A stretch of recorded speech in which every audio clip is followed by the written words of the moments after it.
Hi mga be, magandang araw. Wala akong linis today kaya samahan niyo ako. Magluluto lang ako ng pancit mix for today. Ito na ang aming almusal, merienda, tanghalian at hapunan. Haha, all in one. Kayo ba, anong menu nyo? Anong ulam nyo o pagkain nyo ngayong araw? Pa-share naman, comment down below. Sa want lang. Ito nga palang manok ay pakukulan ko sa loob ng 30 minuto at kukunin natin ang broth niyan o yung pinakang pinagkuloang sabaw. Sunod niyan at inihanda ko na nga yung mga sangkap na gagamitin ko at ayan nga, lahat yan ay tansyameter. Bale, pancit mix nga pala ang lulutuin ko at ito nga yung mga sangkap. Nakita nyo naman, inisa-isa ko na. Kaya na bahalang makaalam kung anong tawag dyan. At ito na, binuksan ko na nga yung ating bihon. Binabasa ko nga pala ito para lumambot, para madaling gupitin sa maliliit na bahagi. Kayo, gano'n din magawa nyo. At yan nga yung bawang na ating ginawan last week. Ito yung sibuyas para mamaya. At ito naman ang mantikang gagamitin natin sa panggisa. At ang mga gulay, hugasan ko pa yan.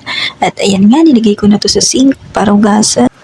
Habang hinugasan ko nga ito yung ito, ang sakit pa rin ng balikat ko sa kanan. Ewan ko ba kung frozen shoulder na to.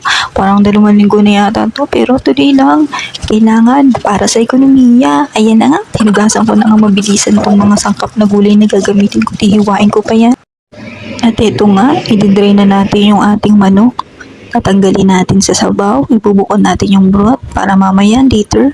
Pang sasabaw natin yan sa ating pansit. Sinama ko nga pala yung atay ng manok sa paglaga. Ito na yung Baguio pechay nung nahiwa. Ang ating Baguio beans. Meron na rin tayong handang sibuyas. At ang ating carrots. Sama na rin natin yan ng sayote. At ito pa, ang kinchay at ang ating celery. Ayan ang mga sangkap natin. At ito nga, meron tayong squid balls at kikiam. Meron din tayong chorizong pampansit. 1 piraso lang. Ito na yung shredded chicken. Yung gizzard pala nito, tinigil ko na. At ito nga, sinap ko na yung liver. Meanwhile, sa talyasit, ayan nga yung ating liampo. Naprito na yan kanina. At ang gulay, naigisa na rin. Ito yung kalamansi para sa ating pang-asim later on top. Ito na nga, inaanday ko na ng madrina at muntika. Diyan din ako magigisa, diretso na. At sumunod nga, ito na, okay na, ready na. Ayan mga sibuyas. Sunod na natin ng bawang. Gigisa na lang tayo mga loads. At yung shredded chicken yung sinunod ko. Nga pala, after nyan, nilagay ko na yung atay. Gusto ko ma-fry ng konti. Hindi ko na lang naisali sa video. Kasamahan na rin natin ng broth sa pagpapakulo at yung ating chorizo nga. Inlapag ko na rin lahat.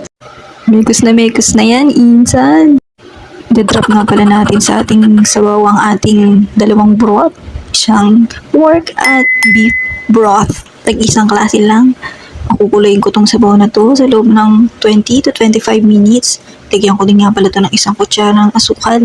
At huwag na kayong magtaka, tansyameter lang po mga sahig ko dito sa sangkap. Pero kabisado ko naman, ilalagyan ko din nga pala to ng suka para hindi agad mapanis. Kayo, na-try nyo na ba yan? Effective naman, basta pakulo nyo ng maiging sabaw, doon lalabas ang linamnam. Tansyameter lang po talaga. Huwag na kayong maghangani. Ilalagay ko dyan sa comment o sa comment section kung gaano karami. Pero nasasaktuhan naman dahil kabisado ko na ang timpla niya. Yung sesame oil nga pala, sa huling halo, nilalagay ko pa rin. Medyo natipid nga to. Tansya ko, 2 kutsara lang ang laman nitong huling laman ng bote na ito. Bago ko itapon, ay nailagay ko na nga sa sabaw. Sabay-sabay ko silang pakukuluan. Ito rin sabor. Tansya rin yan mga loads. Tuloy-tuloy lang. Mekos-mekos ulit. At ayan nga.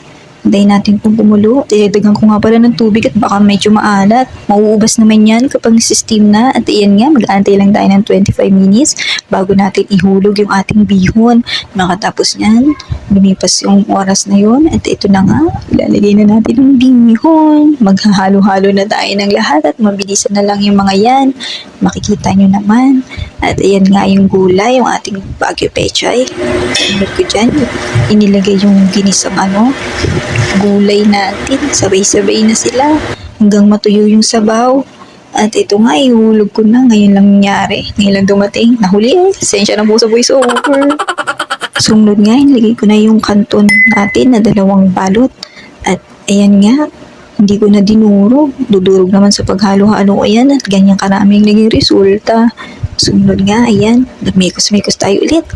Halo-halo, shake. Ang sakit ng braso niya, pero okay lang.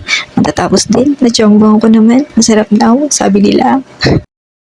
Huli ko na palang inihulog yung ating sweet ball at kikiam on top. Pero imimiss ko din yan later. At ayan na nga mga naghihintay sa akin after ng ganap lang pagluluto. Santambak na hugasin. Pero kaya ko yan. Lalabag pa pala ako ng basahan. At ito na. Pwede nang lumafas. Tara, kain po tayo.